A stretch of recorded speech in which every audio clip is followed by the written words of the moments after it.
Story 1. I've been a land surveyor for nearly 2 decades now, traversing the wild landscapes of America. From the dense forests of Oregon to the arid deserts of New Mexico, I've seen it all. Wild animals, unpredictable weather, and equipment failures miles from civilization. But nothing prepared me for what I encountered beneath a bridge in the Arizona desert.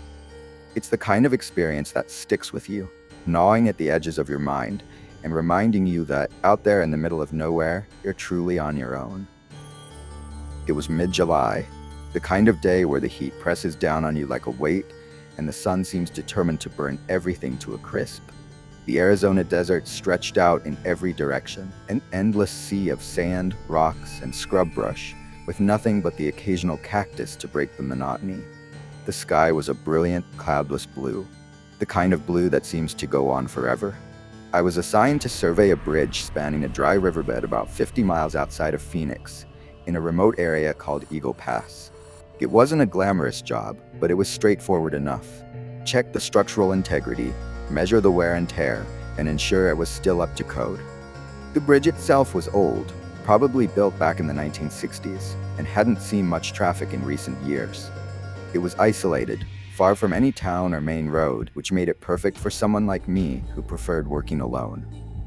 As I drove my truck, a dusty Chevrolet Silverado, down a narrow road that wound its way through the desert, the tires kicked up clouds of red dust in my wake. The radio crackled with static, the signal fading in and out as I got farther from civilization. I didn't mind the quiet. In fact, I relished it. Out here, there was nothing but the sound of the wind and the occasional cry of a hawk overhead. I reached the bridge around midday, the sun high in the sky baking the earth below. I parked my truck on the side of the road, grabbed my gear, and started the routine inspection. The bridge looked worse for wear. Rusted metal beams, cracks in the concrete, and a layer of dust and grime that hadn't been disturbed in years. As I moved beneath the bridge to check the supports, I noticed something unusual. A large dumpster tucked away in the shadows. It was an odd sight, completely out of place in the middle of the desert. I couldn't imagine why anyone would leave a dumpster out here, especially in such a remote location. Curiosity got the better of me, and I decided to take a closer look. The dumpster was old and battered, covered in rust and graffiti. There was a faint, unpleasant odor coming from it, like something had been rotting inside for a long time. I hesitated for a moment, then carefully lifted the lid, half expecting to find nothing but old trash. What I saw instead made my blood run cold. Inside the dumpster were piles of tattered clothes, dirty blankets, and what looked like empty food containers. It was clear someone had been living here, using the dumpster as a makeshift shelter. But there was something else, something that sent a shiver down my spine. Among the debris were strange, crude drawings scratched into the metal walls. They depicted distorted faces, twisted bodies, and symbols I didn't recognize. My first thought was that some drifter had taken up residence here, someone down on their luck, using this desolate spot to hide from the world. It wasn't unusual to come across homeless camps in remote areas, but this felt different, more desperate, more unhinged.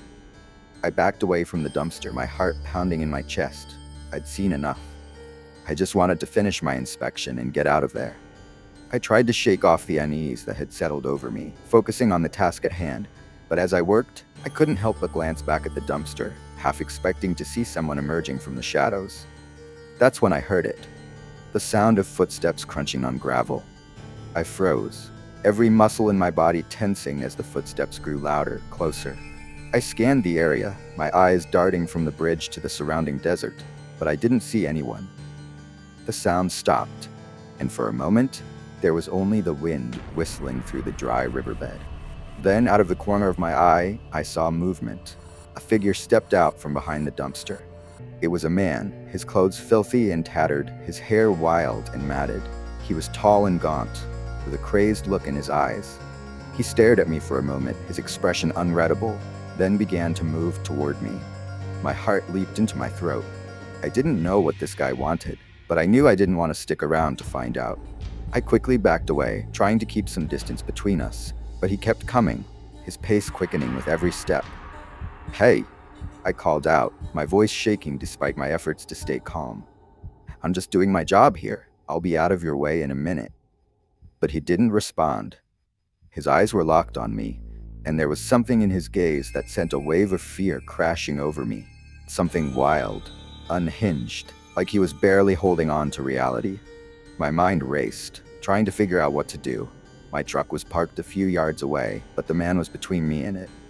I didn't want to turn my back on him, but I knew I couldn't stay here. The survey, the job, none of that mattered anymore.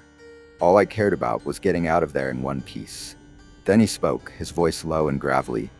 "This is my place," he said, his words slurred and broken. "You shouldn't be here." "I'm sorry," I said, keeping my tone as calm as I could. "I didn't know. I'll leave right now, okay?" But he didn't stop. He kept coming, his hands clenching and unclenching at his sides, his eyes wild with some emotion I couldn't read. I took another step back, my heart hammering in my chest. The distance between us was closing fast, and I knew I had to act. Without thinking, I reached for the revolver I kept holstered at my side, a precaution I always took when working in remote areas. My hand shook as I pulled it out and aimed it at the man, my finger hovering over the trigger. "Stop!" I shouted, my voice breaking. "Don't come any closer." The man froze, his eyes widening as he saw the gun. For a moment, I thought he might back down, that he might realize the situation had gone too far. But then he did something I didn't expect. He smiled, a twisted, eerie grin that sent chills down my spine. "You think that's gonna help you?" He sneered, taking another step forward. "Out here, you're just as alone as I am." I didn't wait to find out what he meant by that. I fired a warning shot into the ground at his feet. The sound echoed through the empty desert, the shot kicking up dirt and debris. The man flinched but didn't stop. He kept coming, his smile widening, his eyes gleaming with some dark intent. Panic surged through me. I knew I couldn't take my eyes off him, but I also knew I couldn't stay here. I took a deep breath, steeled myself, and made a break for it. I sprinted toward my truck, not daring to look back, my heart pounding in my ears. I reached the truck, yanked the door open, and threw myself inside. My hands fumbled with the keys, but I finally managed to start the engine. As I slammed the door shut, I caught one last glimpse of the man standing by the dumpster, watching me with that same eerie smile. I floored the gas pedal and sped down the dusty road, the tires kicking up clouds of sand behind me.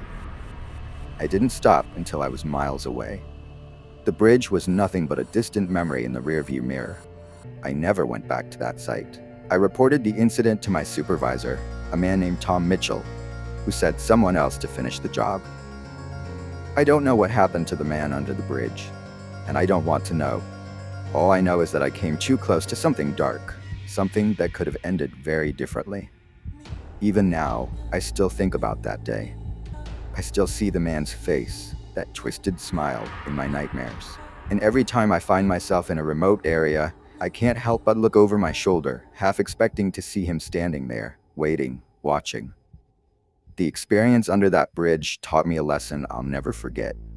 When you're alone in the middle of nowhere, you're vulnerable in ways you can't imagine.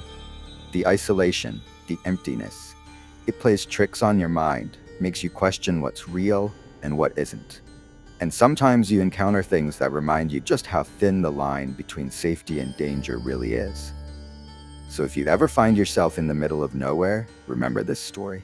Stay aware, stay cautious, and most importantly, stay safe. Because out there, you're on your own, and you never know what might be lurking just out of sight. Story 2. Over the years, my friends and I explored countless trails and camped in some remote places across the country. But there's one trip that none of us will ever forget. A weekend in an old cabin deep in the dense forests of Vermont, in a place far removed from the hustle and bustle of daily life. The listing for the cabin had appeared on some obscure website, offering it for an absurdly low price. It sounded like a dream getaway, disconnect from the world, enjoy nature, and live off the grid for a while. But what was supposed to be a relaxing escape soon became a terrifying experience that still haunts us to this day. There were 5 of us: Aaron, Mike, Sarah, Emily, and myself, Jake. The plan was simple: drive out to this old, secluded cabin we had rented for next to nothing, spend the weekend hiking, cooking over an open fire, and maybe sharing a few ghost stories by the fire at night. It sounded perfect. The listing had described the cabin as rustic and secluded, exactly what we were looking for. A place to escape the grind of our daily lives. We set out early on a crisp Friday morning, cramming into Aaron's old SUV, our excitement palpable. The journey started out as one filled with laughter and jokes as we drove further away from the familiar cityscape of Burlington, Vermont. As the roads narrowed and the forest around us thickened, the GPS signal started cutting in and out, struggling to keep track of our location. The asphalt roads soon gave way to dirt trails, and the further we ventured, the more isolated we felt. It was as if we were leaving civilization behind, entering a world where time itself had forgotten to move forward. By the time we arrived at the cabin, the sun was setting, casting long, eerie shadows across the clearing. The cabin stood at the center, old and decrepit, as though it had been abandoned for years. The peeling paint, broken window shutters, and sagging porch all gave the place a hauntingly derelict look. Even as we stepped out of the car, I couldn't shake the unsettling feeling that we were being watched. Aaron laughed nervously. "Looks cozy, right?" But we could all hear the uncertainty in his voice. We chuckled, though the laughter felt forced, masking the underlying unease we all felt. The inside of the cabin was just as neglected as the outside. Dust coated every surface, and the musty smell hit us like a wall as soon as we opened the door. The furniture was old and mismatched, clearly left over from decades ago. A creaky staircase led up to a loft with a few small bedrooms, but something about the place felt wrong. It was too quiet, the kind of silence that seemed oppressive. Every noise we made echoed too loudly in the stale air, but none of us wanted to admit it. We unpacked quickly, trying to settle in before the last light of day disappeared. Mike and I set about getting a fire going in the stone fireplace, while Sarah and Emily sorted through the kitchen, trying to find anything remotely usable. Dinner was simple, hot dogs and beans, but it was the kind of meal that always tastes better when you're camping. We sat around the fireplace, trying to relax, but the cabin's eerie silence lingered in the background, like an unwanted guest. That first night, we decided to take a walk before it got too dark. The forest outside was dense, the trees tall and overgrown, their branches entwined like they were forming a natural barrier. We ventured deeper into the woods, trying to shake the unease that had settled over us since we arrived. We talked about our plans for the weekend, maybe hiking, fishing in a nearby stream if we could find one. But the deeper we went, the more oppressive the forest felt. Suddenly, Sarah stopped. "Guys, look at this." We all turned to see what she was pointing at. Nestled in a small clearing, hidden under thick foliage, was a cluster of old gravestones. Their inscriptions faded beyond recognition. There were no signs of any buildings nearby, just these forgotten graves in the middle of nowhere. It was as if the earth itself had swallowed them up, leaving no trace of the lives they once marked. "Well, that's creepy," Emily muttered, her voice wavering. We didn't linger long. The sun was setting, and the woods were growing darker by the minute. As we made our way back to the cabin, the sense of dread followed us like a shadow. Back at the cabin, we tried to shake off the unsettling discovery by playing cards and sharing stories, but the tension was thick, like the air had changed. Every creak of the cabin, every gust of wind outside, made us jump. It felt like the cabin was alive, watching us. Later that night, as we were getting ready to sleep, we heard it for the first time. A soft, shuffling sound coming from outside, like footsteps. It was faint, barely audible over the crackling fire, but it was enough to send a chill through the room. "Did you hear that?" Mike whispered, his face pale in the firelight. We all nodded. The sound was unmistakable, slow, deliberate, footsteps circling the cabin. No one dared to speak, the fear creeping over us in waves. "Maybe it's just an animal," Emily offered, though we all knew the sound was too deliberate for that. The footsteps paused outside each window, as if something or someone was checking to see if we were inside. I grabbed a flashlight, my hand trembling. "I'm going to check it out," I whispered, trying to sound braver than I felt. Aaron nodded and followed me to the door. We stepped outside into the cold night air. The flashlight cut through the darkness, illuminating the trees and the dirt path that led back to the forest. But there was nothing. No footprints, no sign of anyone. The footsteps had stopped as soon as we had opened the door. We went back inside, but the tension was palpable. We sat around the fire, trying to convince ourselves it was nothing.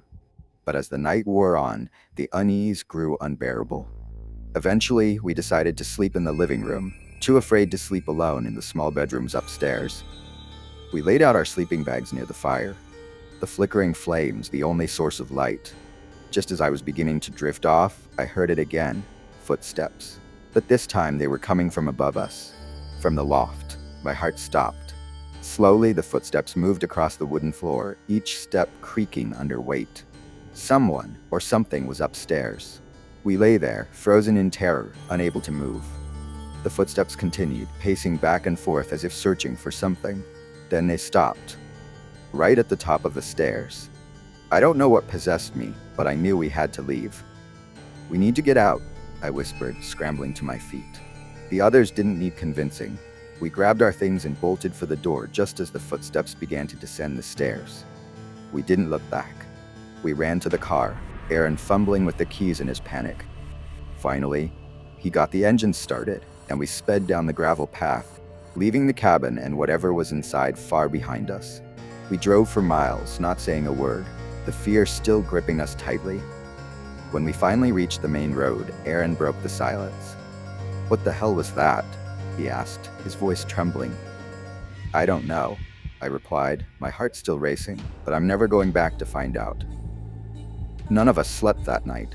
We found a cheap motel in a nearby town and huddled together, trying to make sense of what had happened. But no answers came, only the memory of those footsteps, growing louder, closer. Story 3. There's something about being out on the water that's both calming and unnerving. The vast expanse of a lake, the isolation, and the way sound carries across the still surface. It's the kind of place where you can feel both completely free and utterly exposed. I've always loved fishing, especially on remote lakes where it feels like the rest of the world doesn't exist. But after what happened at Lake Emerald in the deep woods of Montana a few summers ago, I can't shake the feeling that some places are better left alone. It was late August, and my friend Eric Miller and I had decided to take a trip up to this hidden lake we'd heard about from a couple of locals in Kalispell, the nearest town. It wasn't marked on any map, just a secluded spot deep in the Flathead National Forest, the kind of place where you wouldn't find another soul for miles. The locals had called it a fisherman's paradise. Clear waters, plenty of fish, and best of all, total seclusion. The drive up was long and winding, the kind of road that twisted through dense forests where the trees arched over us like a tunnel. By the time we reached the lake, the sun was setting, casting everything in a warm, golden glow. The lake was even more beautiful than I had imagined. Crystal clear water, with the last rays of sunlight sparkling on its surface. The water was so calm it looked like glass, perfectly reflecting the trees and sky. We set up camp on a small clearing by the shore, our tent facing the water. There was a slight chill in the air, the first hint that summer was coming to an end. But the sky was clear, and stars had already begun to appear. It was one of those nights that made you feel glad to be alive, out in nature, and away from the noise and stress of everyday life. After setting up camp, we decided to squeeze in a bit of fishing before it got too dark. We pushed our small aluminum boat into the water, the soft splash of the oars breaking the eerie silence. The lake was quiet, too quiet. No birds, no insects, just the sound of water gently lapping against the boat. It was peaceful but unsettling, like the entire world was holding its breath. We rowed to the middle of the lake, where the water was deep and dark. The sun had fully set by then, and the only light came from a sliver of moon hanging low in the sky and the faint glow of our lantern. We cast our lines, sitting in comfortable silence as we waited for a bite. That's when we saw him. At first, it was just a shadow on the shore, barely visible in the fading light. I thought it might be a trick of the light or an animal moving through the trees. But as I looked closer, I realized it was a man. He was standing on the shore, motionless, just watching us. "Hey, Eric," I whispered, trying not to sound alarmed. "You see that guy over there?" Eric turned to look, squinting into the darkness. "Yeah, I see him. Weird. You think he's just another camper?" "I don't know," I replied, my voice low. "I thought we were the only ones out here." Eric shrugged, trying to brush it off. Maybe he's just a local, checking out who's on his lake. We tried to focus on our fishing, but it was hard to ignore the man standing on the shore, silently watching us. Every time I glanced over, he was still there, standing perfectly still. He wasn't holding any fishing gear, no flashlight, nothing, just standing there in the dark. After a while, I couldn't take it anymore. "This is starting to creep me out," I said, my voice shaking slightly. "Why is he just standing there?" Eric nodded, his expression serious now. "Yeah, it's weird. Maybe we should head back to camp." I didn't argue. We reeled in our lines, and I grabbed the oars, rowing us back to shore. The whole time, I kept my eyes on the man, but he didn't move. He just stood there watching us, his figure barely visible in the shadows. We reached the shore and quickly dragged the boat onto the bank. Now that we were closer, I could see the man better. He was tall and thin, with long, unkempt hair and clothes that looked dirty and worn. But what struck me most was his face. It was blank, emotionless, like he was in a trance. Eric and I exchanged a nervous glance. This guy wasn't just another camper. There was something off about him, something that made the hairs on the back of my neck stand up. "Let's just get back to the tent," I said, trying to keep my voice steady. We started walking back to our campsite, our footsteps quickening as we moved away from the lake. I glanced back over my shoulder, half expecting the man to be following us. But he was still there on the shore, watching us leave. We made it back to the tent, our nerves on edge. The fire we'd built earlier had burned down to embers, casting an eerie glow over the campsite. We didn't say much as we sat down, both of us too spooked to talk about what had just happened. The silence of the night seemed to press in on us, the only sound the occasional crackle of the dying fire. I couldn't shake the image of the man's face from my mind, the blank stare, the way he just stood there, unmoving. I tried to tell myself it was nothing, that he was just some strange local. But deep down, I knew something wasn't right. Story 4. I've stayed in all kinds of motels over the years, from the cozy and charming to the rundown and questionable. But there's one motel I stayed at a few years ago that I'll never forget. It was a small, isolated place off a lonely stretch of highway in the middle of nowhere. I didn't plan on stopping there, but after driving for hours with no sign of civilization, I didn't have much choice. I just needed a place to rest for the night. What I found instead was a nightmare that still haunts me. I had been driving for hours, trying to make it to the next town before calling it a night, but the road seemed to stretch on forever, winding through miles of empty fields and dense forests. The headlights of my car barely cut through the blackness, the occasional signpost or abandoned barn the only indication that I was still on the right path. When I finally saw the flickering neon sign for the motel, I felt a wave of relief. The sign read, "Vacancy," in dim, sputtering letters. The place looked like it hadn't been updated in decades, with paint peeling off the walls and windows grimy and cracked. But I was too tired to care. I just needed a place to sleep, somewhere to rest my head before continuing my journey in the morning. I pulled into the gravel lot, the tires crunching under the car as I parked. The air was cold, the sky overcast, and a faint mist hung in the air, clinging to everything like a damp shroud. The only light came from the neon sign and a single bulb above the motel's entrance, casting an eerie yellow glow on the worn-out pavement. I grabbed my bag and headed inside, the door creaking on its hinges as I pushed it open. The lobby was small and dingy, with faded wallpaper and a few outdated brochures scattered on a dusty counter. Behind the counter sat an old man, his eyes barely visible behind thick, smudged glasses. He looked up as I entered, his expression blank, almost indifferent. "Need a room?" I said, trying to sound more confident than I felt. The old man didn't say anything at first, just stared at me for a long moment before nodding slowly. He reached under the counter and pulled out a worn leather-bound ledger, flipping it open to a blank page. His hands shook slightly as he handed me a pen. "Sign here," he muttered, his voice gravelly and low. I scribbled my name in the ledger and handed it back to him. He didn't even glance at it, just shoved it aside and reached for a key hanging on a hook behind the counter. "Room 6, he said, sliding the key across the counter. "Smoking, no pets." "Got it," I replied, taking the key. He didn't respond, just stared at me with that same blank expression. As I turned and headed back outside, I felt a chill run down my spine. Room 6 was at the far end of the building, next to a thick line of trees that bordered the property. The door was old and chipped, the number barely visible, but the key turned easily enough in the lock. The room inside was about what I expected. Small, with a sagging bed, a rickety dresser, and a tiny TV mounted on the wall. The carpet was stained, the wallpaper peeling, and the whole place smelled faintly of mildew. But it was warm, and after the long drive, it was enough. I tossed my bag on the bed and sat down, the mattress creaking under my weight. I grabbed the remote and flicked on the TV, but all I got was static. Sighing, I turned it off and glanced around the room, noticing a small door to the side that I assumed led to the bathroom. I walked over and pushed it open, revealing a cramped, outdated bathroom with a cracked mirror and a flickering overhead light. After freshening up, I changed into some sweats and crawled into bed, pulling the thin blankets up to my chin. The room was eerily quiet, the only sound the distant hum of the highway. I turned off the lamp beside the bed and closed my eyes, trying to let the exhaustion of the day take over, but sleep didn't come easily. The darkness felt oppressive, the silence too complete, as if the world outside the room had ceased to exist.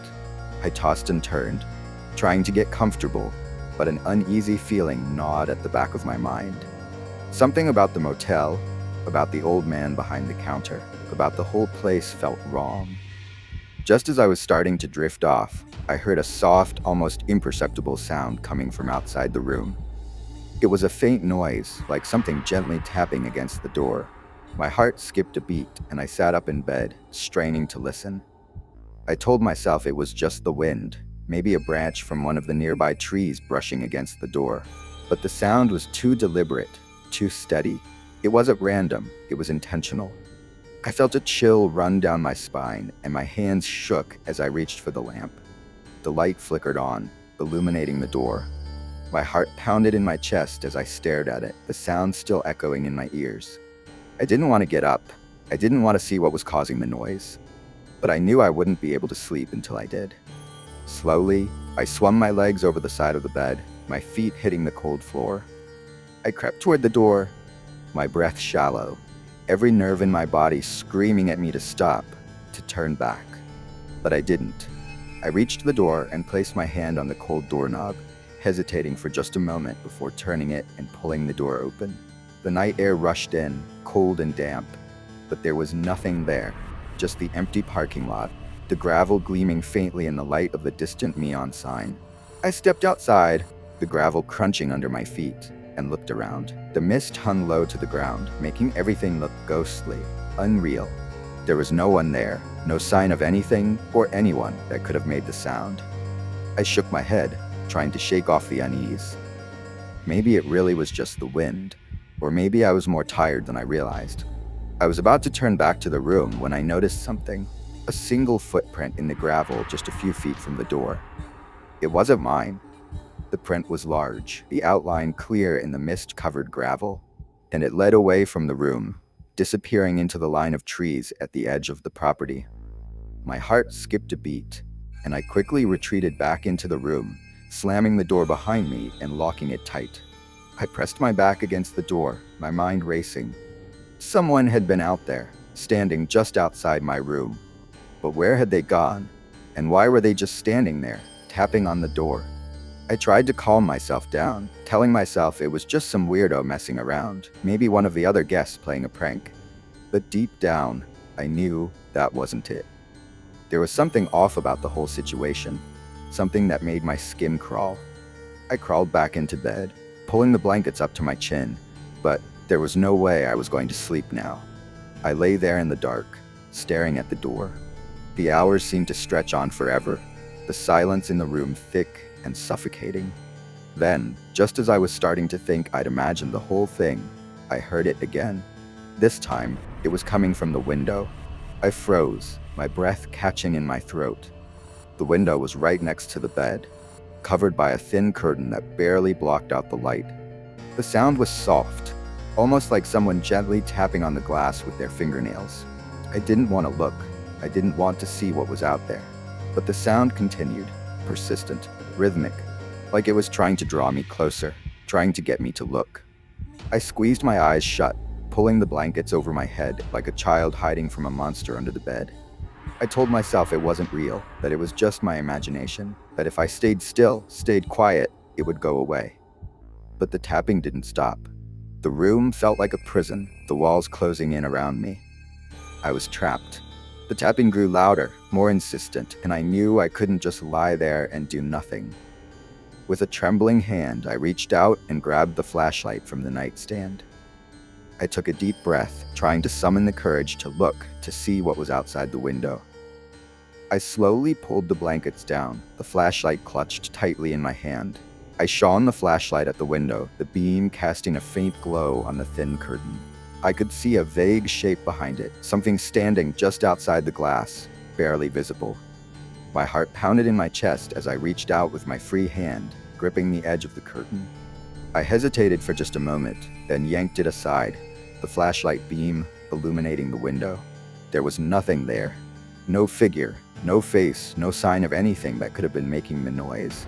Just the empty parking lot, the mist swirling in the faint light of the neon sign. I let out a shaky breath, my heart still racing. I was being ridiculous. There was nothing out there. Just as I was about to let go of the curtain, something caught my eye. I looked down to the ground and my stomach dropped. There, in the gravel beneath the window, was another footprint, larger than the first, as if something had been pacing back and forth right outside my room. Panic surged through me, and I quickly pulled the curtain shut, locking the window tight. I backed away from it, feeling the panic rising in my chest. I didn't know what was happening, but I knew I had to get out of that motel, out of that room. I grabbed my bag and rushed to the door, my heart racing. I turned the knob, but it wouldn't budge. I pushed against it, pulling with all my strength, but it was like it was stuck. My breath quickened as I slammed my shoulder against the door, panic rising in my chest. "No, no, no," I cried, but it wouldn't open. That was when I heard it again. Soft and deliberate, tapping on the door like someone was waiting for me to let them in. I froze, the sound sending chills down my spine. The old man hadn't mentioned anything about the door sticking. Why was this happening? The tapping grew louder, more insistent. I could hear my heartbeat in my ears as I backed away, looking for another way out. I didn't want to think about what was waiting on the other side of the door. I ran to the window, but it was locked tight. Just as I was about to scream for help, I heard a voice. A low whisper, barely audible, like a dark wind rustling through the trees. "Let me in." It was the voice of a man, raspy and filled with something I couldn't quite place. I stepped back in horror, feeling trapped. The tapping continued, more frantic now, as if whatever was outside was growing impatient. I could see the shadow moving under the door, could feel the weight of something pressing against it. "Let me in," the voice repeated, and my heart raced faster. I was done. I had to escape. I ran to the bathroom, my mind racing. Maybe there was a way out through there. I pushed the door open and hurried inside, looking for a window or a vent, anything that could get me out of that room. The bathroom was small, cramped, and dark, but there had to be a way. I could hear the voice getting louder, the tapping growing more frantic. Then I saw it, a small vent near the ceiling. I jumped, grabbing the edge of the sink and pulling myself up, straining to reach it. My fingers barely brushed against the metal, but it was too far. I felt a surge of desperation, knowing I couldn't stay in there much longer. "Let me in," the voice roared, shaking the walls as it echoed through the room. I stumbled back, falling onto the floor, heart racing. I couldn't stay. I had to try the door again. I rushed back out, but the tapping had stopped. The air was thick with tension, the silence deafening. I pressed my ear against the door, holding my breath, listening. Nothing. I slowly turned the knob and pushed against the door. It opened. I stumbled outside, my heart racing as I looked around. The parking lot was empty, and the mist hung thick in the air. I ran toward my car, fumbling for my keys as I sprinted across the gravel. Just as I reached it, I heard the voice again, louder this time. "Don't leave." I jumped into the car, slamming the door behind me and locking it tight. I shoved the keys into the ignition, my hands shaking as I turned them. The engine roared to life, and I peeled out of the parking lot, the tires screeching against the gravel. I didn't look back. I couldn't. I drove as fast as I could, the road blurring past me in a haze of headlights and darkness. I never stopped until I reached the next town. The sun was just beginning to rise as I pulled into a gas station, my heart still racing. I stumbled inside, desperate for a cup of coffee, desperate for anything that felt normal. The clerk behind the counter eyed me with concern, and I could see the worry in their eyes. "Are you all right?" they asked, and I shook my head, feeling the weight of what I just experienced crashing down on me. "I was at the motel," I muttered, and their expression changed, a flicker of recognition crossing their face. "Which one?" I told them the name, and their face went pale. "You're lucky you got out," they said, voice barely above a whisper. "That place has a history. People have gone missing there over the years." I felt my blood run cold as I turned to leave, my heart pounding in my chest. I knew I would never forget that night, the tapping on the door, the voice calling to me from the darkness. I had escaped, but the nightmare would always linger in the back of my mind. A chilling reminder of the terror that awaited in the shadows.